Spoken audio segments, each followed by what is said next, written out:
ಯಾಕ್ರಿ ಒಂಥರ ಇದ್ದೀರಾ? ಹುಷಾರಾಗಿದ್ದೀರಾ ತಾನೆ? ನಾನು ಹುಷಾರಾಗಿ ಇದ್ದೀನಿ ಚಿನ್ಮರಿ. ಸುಮ್ಮನೆ ಹೇಳ್ತಿದ್ದೀರಾ ನೀವು. ನಿಮ್ಮನ್ನು ನೋಡ್ತಿದ್ರೇ ಗೊತ್ತಾಗ್ತಿದೆ ಯಾವುದೋ ವಿಷಯದ ಬಗ್ಗೆ ಯೋಚನೆ ಮಾಡ್ತಿದ್ದೀರಾ ಅಂತ. ಏನಾಯ್ತು ಹೇಳ್ರಿ. ಚಿನ್ಮರಿ ತಪ್ಪು ತಿಳ್ಕೊಬೇಡಿ, ಆದರೆ ಇವರೆಲ್ಲ ಯಾವಾಗ ಹೊರಡ್ತಾರೆ?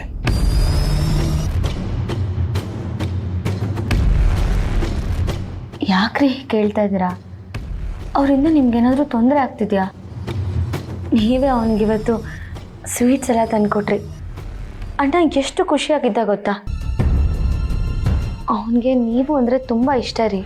ಚಿನ್ಮರಿ ಅವ್ರ ಮನೇಲಿ ಇರೋದ್ರಿಂದ ಒಂದಾದ್ಮೇಲೆ ಒಂದು ಸಮಸ್ಯೆಗಳು ಆಗ್ತಾನೆ ಇವೆ, ನಿಮ್ಮ ಮೇಲೆ ಪರಿಣಾಮನೂ ಆಗ್ತಾ ಇದೆ. ಆದರೆ ನಿಮ್ಗೆ ಅದು ಅರ್ಥ ಆಗ್ತಾ ಇಲ್ಲ ಅಷ್ಟೇ. ಇಲ್ಲ ರೀ, ನೀವು ತುಂಬ ತಪ್ಪು ತಿಳ್ಕೊತಾ ಇದ್ದೀರಾ. ಅವರಿಂದ ನನಗೇನೂ ತೊಂದರೆ ಆಗ್ತಿಲ್ಲ. ಅವ್ರು ಇರೋದಕ್ಕೆ ನಾನು ಇಷ್ಟು ಖುಷಿಯಾಗಿರೋದು. ಇಲ್ಲ ಚಿನ್ಮರಿ, ನೀವು ಖುಷಿಯಾಗಿಲ್ಲ. ಹಿಂದಿನ ಸರ್ತಿ ನಿಮ್ಮ ಅಣ್ಣ ಅತಿಗೆ ಲೇಟಾಗಿ ಬಂದಾಗ ನೀವು ಟೆನ್ಷನ್ ಮಾಡ್ಕೊಂಡಿದ್ರಿ ತಾನೆ? ಮಾಡ್ಕೊಂಡಿದ್ರ ಇಲ್ವಾ? ಮತ್ತೆ ಈ ಥರ ಏನಾದ್ರು ಆದರೆ ಇನ್ನೇನಾಗುತ್ತೋ ಅಂತ ನನಗೆ ಟೆನ್ಷನ್ ಆಗ್ತಾ ಇದೆ ಅಷ್ಟೇ ಈಗ. ಶ್ರೀ, ಯಾಕ್ರಿ ಏನೇನೋ ಮಾತಾಡ್ತಿದ್ದೀರಾ? ಅದು ಮನೆಗೆ ಬಂದವ್ರ ಬಗ್ಗೆ ಹೀಗೆಲ್ಲ ಮಾತಾಡಬಾರ್ದು. ಅವ್ರು ನಮ್ಮ ಮನೆಯವರೇ ಅಲ್ವಾ? ಇದನ್ನ ಅವರೆಲ್ಲ ಕೇಳಿಸ್ಕೊಂಡ್ರೆ ಎಷ್ಟು ಬೇಜಾರು ಮಾಡ್ಕೋತಾರೆ ಹೇಳಿ. ಸಾರಿ ಚಿನ್ಮರಿ, ಇನ್ಯಾರಿಗೂ ಬೇಜಾರಾಗುತ್ತೆ ಅಂತ ನಿಮಗೆ ಬೇಜಾರು ಮಾಡೋಕೆ ನಾನು ತಯಾರಿಲ್ಲ. ನನಗೆ ನೀವು ಮುಖ್ಯ, ನಿಮ್ಮ ಖುಷಿ ಮುಖ್ಯ. ಇನ್ನೊಬ್ಬರ ಜೊತೆ ಹೇಗೆ ವರ್ತನೆ ಮಾಡಬೇಕು, ಹೇಗಿರಬೇಕು ಅನ್ನೋದನ್ನು ನಾನು ನಿಮ್ಮಿಂದ ಕಲಿಬೇಕಾಗಿಲ್ಲ. ನನಗಾಗಲೇ ಗೊತ್ತಿದೆ.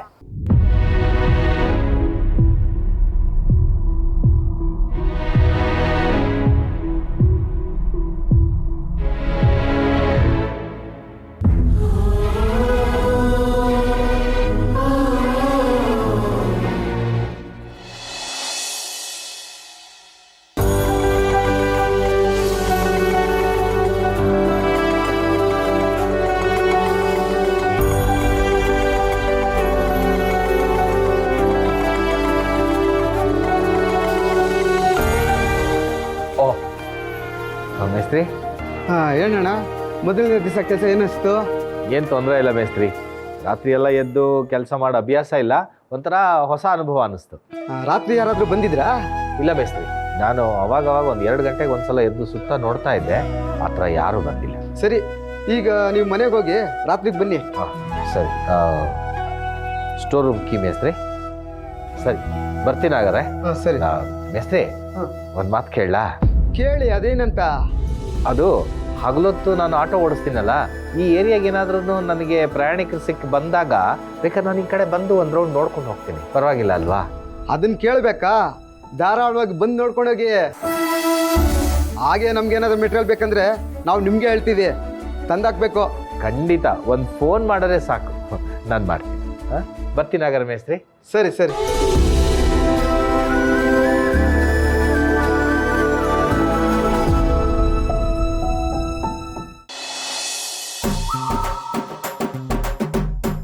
ಅದ್ಯಾರೋ ಕೆಲ್ಸಕ್ಕೆ ಬರ್ತಾರೆ ಅಂದಿದ್ರಲ್ಲ, ಬಂದ್ರಾ? ಹ್ಞೂ ಕಣೆ, ಬಂದಿದ್ದಾರೆ. ಹೇಗೆ ಕೆಲಸ ಮಾಡ್ತಾರಂತೆ? ಏನು ನೀನು ಹೂ ಅಳೋಕ್ಕಿಂತ ಮುಂಚೆ ಪರಿಮಳ ಹೇಗಿದೆ ಅಂತ ಕೇಳ್ತೀನಿ. ಅವ್ರ ಕೆಲಸಕ್ಕೆ ಬಂದು 1 ದಿವಸ ಆಯಿತು, ಚೆನ್ನಾಗಿ ಮಾಡ್ತಾರೆ ಅಂತ ನಾನು ಹೇಗೆ ಹೇಳಿ?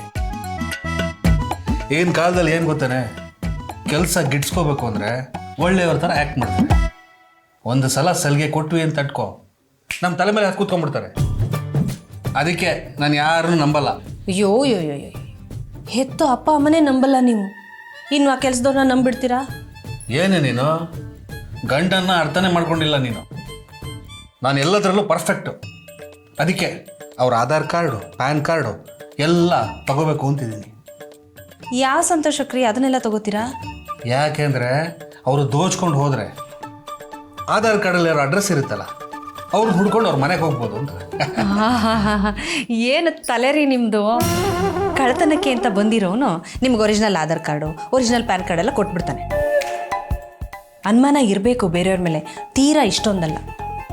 ತಿಳ್ಕೊಳ್ಳಿ, ಯಾವತ್ತಿದ್ರೂ ನೀಯತ್ತು ಬಡವರ್ ಸ್ವತ್ತು. ಕೆಲಸ ಮಾಡೋಕ್ಕೆ ಅಂತ ಬಂದವ್ರನ್ನ ನಾವು ಒಳ್ಳೆ ತಂದಿಂದ ನೋಡಿದ್ರೆ ಒಂದು ವೇಳೆ ಅವ್ರು ಕೆಟ್ಟವ್ರಾಗಿದ್ರು ಒಳ್ಳೆಯವ್ರು ಆಗ್ತಾರೆ. ನಿನ್ನ ಬದನೆಕಾಯಿ ಉಪದೇಶ ಯಾವನಿಗೆ ಬೇಕು? ನಿನ್ನ ಥರ ಇದ್ರೆ ಯಾವುದು ವರ್ಕೌಟ್ ಆಗಲ್ಲ. ನನ್ನ ಥರ ಕೈಯಲ್ಲಿ ಲಗಾಮ್ ಇಟ್ಕೊಂಡಿದ್ರೆ ನಾವು ಹೇಳಿದಾಗ ಎಲ್ಲರನ್ನೂ ಆಟ ಆಡಿಸ್ಬೋದು. ಏನಾರು ಮಾಡ್ಕೊಳ್ಳಿ. ಸಂಬಳ ಎಷ್ಟು ಕೊಡ್ತೀರಾ ಅಷ್ಟಕ್ಕೆ ಅವನಿಗೆ? ಅವನು 15,000 ಕೇಳ್ದ. ನಾನು ಕೊಟ್ಬಿಡ್ತೀನಾ? ಹಂಗೆ ಹಿಂಗೆ ಚೌಕಸಿ ಮಾಡಿ 11,000 ಒಪ್ಸಿದ್ದೀನಿ. ಏನು 11,000ನಾ? ಹಾಂ, ಅಲ್ಲ ರೀ, ಈಗಿನ ಕಾಲದಲ್ಲಿ ಆ ಗಾರ್ಮೆಂಟ್ಸ್ಗೆ ಹೋಗಿ ದುಡಿಯೋರೆ 20-25,000 ಸಂಪಾದನೆ ಮಾಡ್ತಾರಂತೆ. ಅಂಥದ್ರಲ್ಲಿ ರಾತ್ರಿ ಇಡೀ ಕಷ್ಟಪಟ್ಟು ಕೆಲಸ ಮಾಡೋರಿಗೆ ಬರೀ 11,000 ಕೊಡ್ತೀರಾ? ನೋಡೋ ವೀಣಾ, ಯಾವ್ಯಾವ ಕೆಲಸಕ್ಕೆ ಎಷ್ಟೆಷ್ಟು ಕೊಡಬೇಕು ಅಂತ ನನಗೆ ಚೆನ್ನಾಗಿ ಗೊತ್ತು. ಅವನಿಗೆ 15,000 ಕೊಟ್ಬಿಟ್ರೆ ನಾನೆಲ್ಲಿಗೆ ಹೋಗ್ಲಿ? ನೀನು ಅವನ ಬಗ್ಗೆ ತೋರಿಸಿರೋ ಕಾಳಜಿ ನೋಡಿದ್ರೆ ಮೇಲಿನ ಫ್ಲೋರ್ನ ಅವನಿಗೆ ಬಿಟ್ಕೊಡೋ ಹಾಗಿದೆ. ಬಿಟ್ಕೊಡೋಕೆ ನೀವು ಬಿಡ್ಬೇಕಲ್ಲ. ಯಾಕೆ ಬಿಟ್ಕೊಡ್ಲೆ? ಪೈಸಾ ಕೂಡಿಟ್ಟು ಕಷ್ಟಪಟ್ಟು ಕಡಿಸ್ತಿರೋ ಮನೆ ಅದು, ನಂದೇ ಮನೆ ಅದು, ಗೊತ್ತಾಯ್ತಾ? ಮಾವೊಂದು 5 ಲಕ್ಷ ಇದೆ ಅದರಲ್ಲಿ. ನೋಡೆ, ಈಗಿನ ಕಾಲದಲ್ಲಿ ಸೆಕ್ಯೂರಿಟಿಗಳು 8,000 to 10,000 ತಗೋತಾರೆ. ಇನ್ನು ಕೆಲವರು 6,000 ಮಾಡ್ತಾರೆ. ಅಂಥದ್ರಲ್ಲಿ ಇವ್ರಿಗೆ 11,000 ಕೊಡ್ತಿದ್ದೀನಿ. ಜಾಸ್ತಿ ಆಗಿಲ್ವಾ? ಹೌದಪ್ಪ, ತುಂಬ ಜಾಸ್ತಿ ಆಯಿತು. ನೀವು ಕೊಡೋ ಸಂಬಳದಲ್ಲಿ ಅವ್ನು ದಿನ ಪಾಯಸ ಮಾಡ್ಕೊಂಡು ಕುಡಿತಾನೆ. ಏನಾರ ಮಾಡ್ಕೊಡಿ. ಹೊರಗಡೆ ಹೋಗಿ ದುಡ್ದು ನೋಡೆ, ಎಲ್ಲ ಗೊತ್ತಾಗುತ್ತೆ. ಒಂದು ದಿವಸ ಬಂದು ಮನೇಲಿ ಅಡುಗೆ ಮಾಡಿ, ಆವಾಗ ಮನೆ ನಡೆಸೋದಕ್ಕೆ ಎಷ್ಟು ಖರ್ಚಾಗುತ್ತೆ ಅಂತ ಗೊತ್ತಾಗುತ್ತೆ.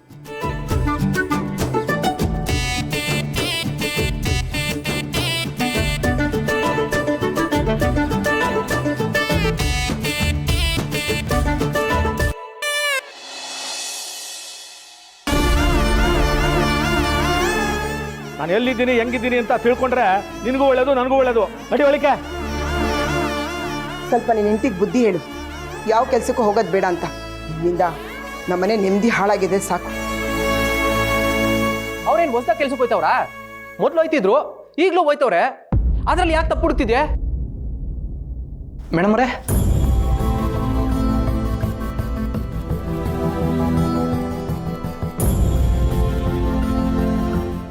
ಮೇಡಮ್ ಅವರೇ, ಯಾಕೆ ಹಿಂಗಿದ್ದೀರಿ? ಏನಾಯ್ತು? ಮನೇಲಿ ಏನಾರು ಆಯ್ತೆ? ಇಲ್ಲ, ಏನೂ ಆಗಿಲ್ಲ. ಮತ್ತಿಷ್ಟು ಬೇಜಾರು ಮಾಡ್ಕೊಂಡು ಕೂತಿದ್ದೀರಿ? ನಿಮ್ಮ ಮುಖದಲ್ಲಿ ಕೆಲಸ ಸಿಕ್ಕದೇನೋ ಖುಷಿನ ಕಾಣಿಸ್ತಿಲ್ವಲ್ಲ? ಹಾಗೇನಿಲ್ಲ, ನನಗೆ ಕೆಲಸ ಸಿಕ್ಕಿದ್ದಕ್ಕೆ ನಂಗೆ ತುಂಬ ಖುಷಿ ಇದೆ. ಮತ್ತೆ ಮಾಡ ಮುಚ್ಕೊಂಡೋಗಿದ್ದೀರಿ, ನಿಮ್ಮ ಮುಖದಲ್ಲಿ ನಗುನೇ ಇಲ್ಲ. ಮನೇಲಿ ಏನಾರು ಅಂದ್ರ? ಹಾಗೇನಿಲ್ಲ ಅಂತ ಹೇಳಿದ್ನಲ್ಲ.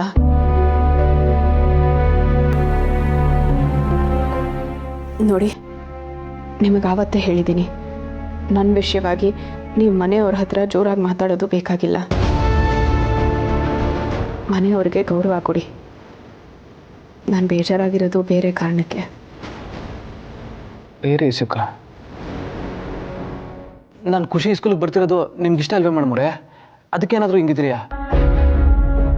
ನೋಡಿ, ನಾನು ಅಲ್ಲಿಗೆ ಬರ್ತಿರೋದು ಮುದ್ದಮ್ಮನ ಸಮಾಧಾನಕ್ಕೋಸ್ಕರ. ಅದು ಬಿಟ್ಟರೆ ನನ್ನ ಮನಸ್ಸಲ್ಲಿ ಬೇರೆ ಏನೂ ಇಲ್ಲ ಮೇಡಮರೇ. ಆಮೇಲೆ ನಾನು ಅಲ್ಲಿಗೆ ಬಂದು ಏನಾದ್ರು ತರಲೆ ಮಾಡ್ತೀನಿ ಅಂತ ಅನ್ಕೋಬೇಡಿ. ನಿಮಗೆ ಬೇಜಾರಾಗುವಂಥ ಕೆಲಸ ನಾನೇನು ಮಾಡೋದಿಲ್ಲ, ಸರಿಯೇ? ಈಗ ಟೈಮ್ ಆಯ್ತದೆ ಮೇಡಮರೇ, ಬನ್ನಿ ಹೋಗಮ್ಮ.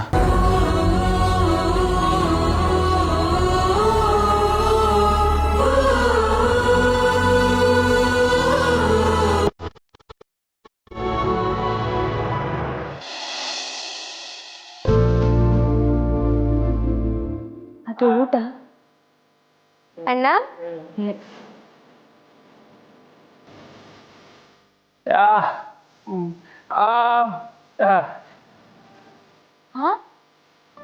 ಏನೋ ಹೇಳ್ತಿದ್ಯಾ ನೀನು? ಜಾನವ್ರೆ, ನಾವು ಅಜ್ಜಿನ ಇಲ್ಲಿ ಬಿಟ್ಟೋಗುಮ ಅಂತ ಬಂದಿದ್ದು. ಇನ್ನು ಎಷ್ಟು ದಿನ ಇಲ್ಲೇ ಇರಕ್ಕಾಯ್ತದೆ, ಅದಕ್ಕೆ ನಾವು ಹೊರಡ್ತೀವಿ ಅಂತ ಹೇಳ್ತಾವ್ರೆ. ಸದ್ಯ ಇವನು ಮೊದಲು ಹೋದ್ರೆ ಒಳ್ಳೇದೇ, ಆದರೆ ಈ ಅಜ್ಜಿನ ಯಾಕೆ ಬಿಟ್ಟು ಹೋಗ್ತಾ ಇದ್ದಾರೆ? ಅವ್ರನ್ನು ಕರ್ಕೊಂಡು ಹೋಗಿದ್ರೆ ಚೆನ್ನಾಗಿರ್ತಿತ್ತು. ಏನೋ ಅಣ್ಣ, ನೀನು ಹೀಗೆ ಮಾಡೋದು ಸರಿ ಇಲ್ಲ. ಅಲ್ಲ ಕಣೋ, ಮೊದಲನೇ ಸತಿ ಅದಕ್ಕೆ ನಾ ಕರ್ಕೊಂಡು ಮನೆಗೆ ಬಂದಿದ್ಯಾ. ಇನ್ನು 1-2 ದಿನ ಇದು ಹೋಗೋದು ಬಿಟ್ಟು ಈಗಲೇ ಹೊರಡ್ತೀನಿ ಅಂತ ಹೇಳ್ತಿದ್ಯಲ್ಲ. ಇಲ್ಲ ಇಲ್ಲ, ನಾನು ನಿಮ್ಮನ್ನ ಕಳ್ಸಲ್ಲ. ಚಿನ್ನಮರಿ, ಅವರು ಎಷ್ಟು ದಿನ ಅಂತ ಈ ಕೆಲಸ ಬಿಟ್ಟಿರ್ತಾರೆ ಹೇಳಿ? ಈಗ ಹೊರಡ್ತಾ ಇದ್ದಾರೆ ಸರಿ, ಇನ್ನೊಂದು ಸರ್ತಿ ಬರ್ತಾರಪ್ಪ.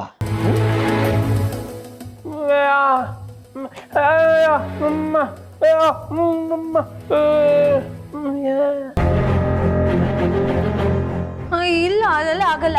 ನೀವಿಬ್ರು ಇಲ್ಲಿಗೆ ಬರೋ ತನಕ ನಿಮ್ಮ ಇಷ್ಟ. ಇಲ್ಲಿಗೆ ಬಂದ್ಮೇಲೆ ಇಲ್ಲಿಂದ ಕಳ್ಸೋದು ನನ್ನ ಇಷ್ಟ.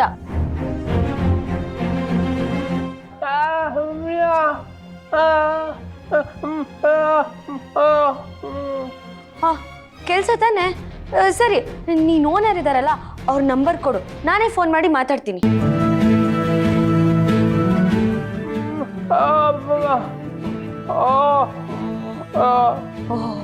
ಅವ್ರು ಬೇಜಾರಾಗೋದು ನಿಂಗೆ ಗೊತ್ತಾಗುತ್ತೆ, ನಾನು ಬೇಜಾರಾಗೋದು ನಿಂಗೆ ಗೊತ್ತಾಗಲ್ವಾ? ಅಣ್ಣ ಅಣ್ಣ, ನಾನು ನಿನ್ನ ಎಲ್ಲೆಲ್ಲೋ ಕರ್ಕೊಂಡು ಹೋಗ್ಬೇಕು, ಏನನ್ನ ಮಾಡಬೇಕು ಅಂತ ಅನ್ಕೊಂಡಿದ್ದೀನಿ. ನೀನು ಅದೆಲ್ಲ ಮಾಡೋ ತನಕ ಕಳ್ಸಲ್ಲ ನಾನು.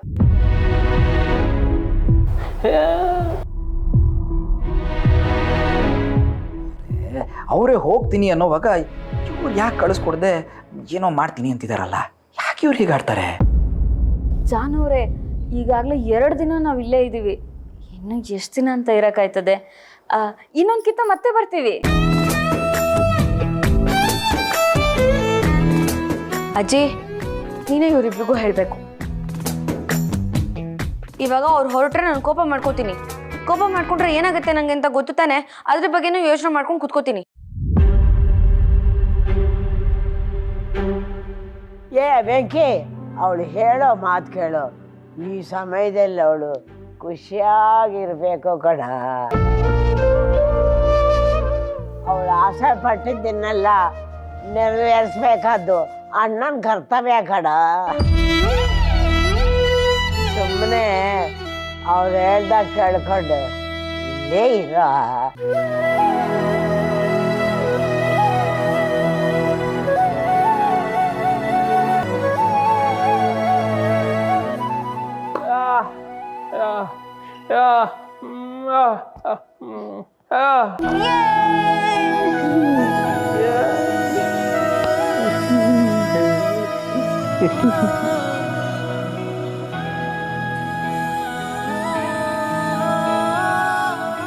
ಇವರೆಲ್ಲ ಹೋಗ್ತಾರೆ ಅಂತ ಖುಷಿಯಾಗಿತ್ತು, ಈಗೆಲ್ಲ ಹಾಳಾಯ್ತು.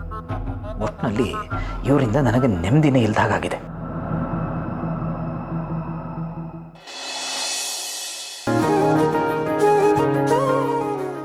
ಲಕ್ಷ್ಮಿ, ಕಾಫಿ ಕೊಡು. ತಂದೆ ರೆಡಿ ಇದೆ.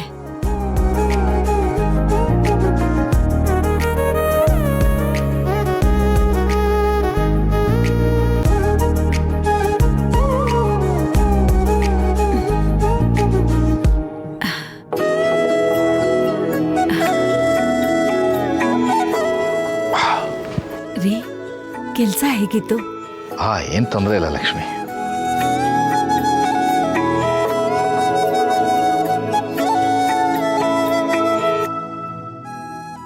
ರೀ, ಇಲ್ಲಿ ನೋಡಿ.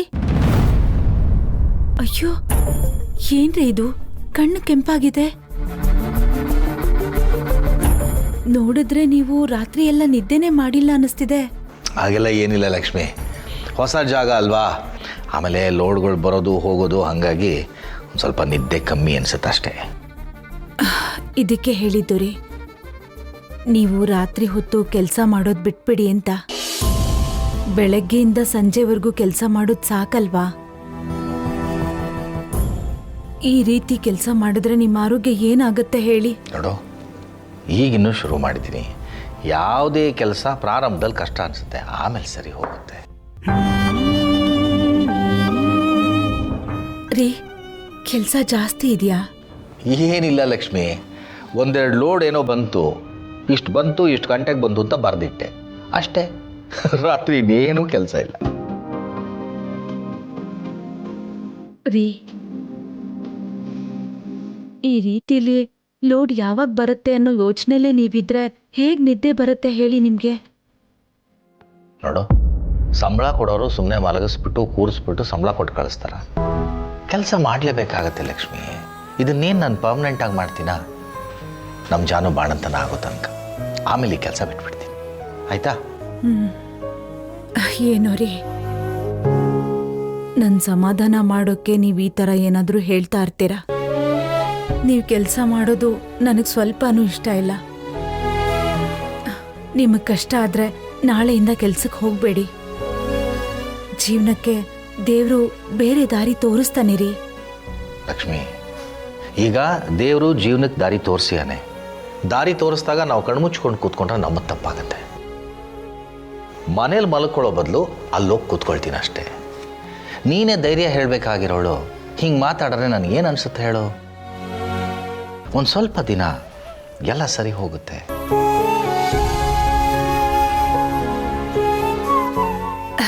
ಸರಿ ರೀ, ನೀವು ಸ್ನಾನ ಮಾಡ್ಕೊಂಡು ಬನ್ನಿ.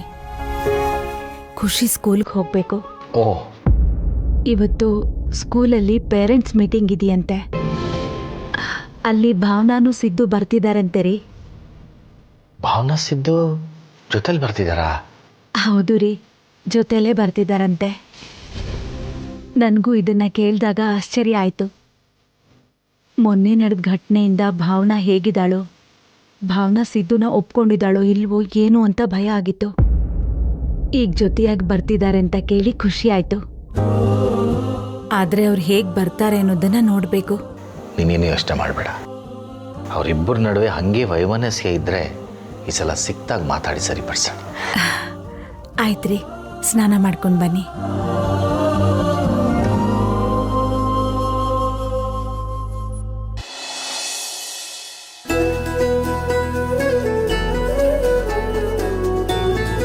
ನೋಡ್ದ ವೆಂಕಿ, ಜಾನು ನಿನ್ನ ಎಷ್ಟು ಹಚ್ಕೊಂಡಿದ್ದಾಳೆ ಅಂತ. ನೀನು ಹೋಗ್ತೀನಿ ಅಂತ ಎಷ್ಟು ಬೇಜಾರು ಮಾಡಿಕೊಂಡ್ಲು.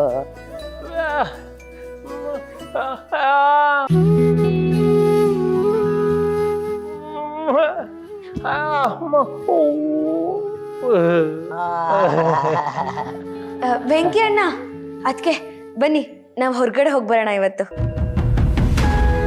ಹೊರಗಡೆಗ ನಾವು ನೆನ್ನೆ ಹೋಗ್ಬಿಟ್ಟು ಬಂದ್ವಲ್ಲ, ಇವತ್ತು ನೀವಿಬ್ರು ಹೋಗಿ. ಅದಕ್ಕೆ ನಿನ್ನೆ ನೀವಿಬ್ರು ಮಾತ್ರ ಹೋಗಿದ್ದು, ಆದ್ರೆ ಇವತ್ತು ನಾವೆಲ್ಲರೂ ಒಟ್ಟಿಗೆ ಹೋಗ್ತಾ ಇದ್ದೀವಿ. ಅಜ್ಜಿ, ನೀನು ಎದ್ದಳು, ಬೇಗ ರೆಡಿ ಆಗು, ಹೋಗಿ ಬರೋಣ. ಯಾವಾಗ ನಾನು ಯಾಕೆ ಬರಲಿ? ಕೂತ್ಕೊಂಡ್ರೆ ನಿಂತ್ಕೊಳ್ಳೋಕ್ಕಾಗಲ್ಲ, ನಿಂತ್ಕೊಂಡ್ರೆ ಕೂತ್ಕೊಳ್ಳೋಕ್ಕಾಗಲ್ಲ. ನನ್ನ ಎಲ್ಲಿ ಎಳೆದಾಡ್ಕೊಂಡು ಓಡಾಡ್ತೀರ. ನಾನು ಬರಲ್ಲ, ನೀವೇ ಹೋಗಿ. ಅಲ್ಲ ಅಜ್ಜಿ, ಇಷ್ಟು ದೊಡ್ಡ ಮನೇಲಿ ಒಬ್ಬರೇ ಇರ್ತೀರಾ, ಭಯ ಆಗಲ್ವಾ? ವಯಸ್ಸಿನಲ್ಲೇ ಭಯ ಪಡಲಿಲ್ಲ, ಈಗ ಭಯ ಪಡ್ಲ.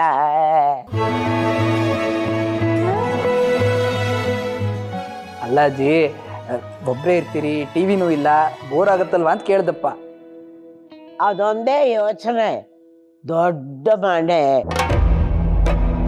ಕೈ ತುಂಬ ದುಡ್ಡು, ಆದರೆ ಟಿವಿ ನೋಡೋಕ್ಕಾಗಲ್ಲ.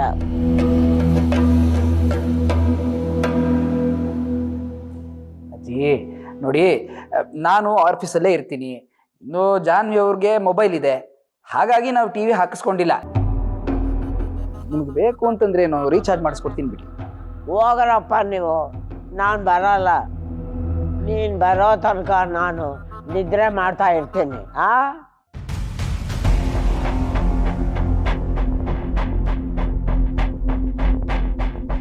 ಅಜ್ಜಿ, ನಿಂಗೆ ಅಷ್ಟೊಂದು ಬೋರ್ ಆಗುತ್ತೆ ಅಂದರೆ ನನ್ನ ಫೋನ್ನ ಇಲ್ಲೇ ಕೊಟ್ಟು ಹೋಗ್ತೀನಿ ನಿನ್ನ ಹತ್ರ.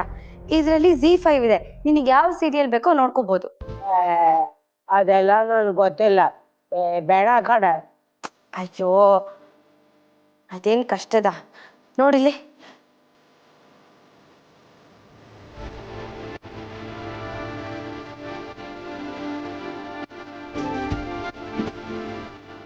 ಸರಿನಾ?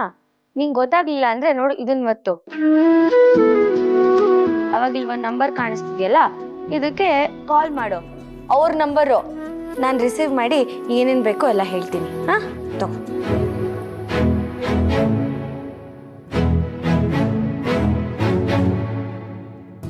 ಸರಿ, ಲೇಟ್ ಆಗ್ತಾ ಇದೆ, ನೀವಿಬ್ರು ರೆಡಿ ಆಗಿಬಿಡ್ತೀರಾ?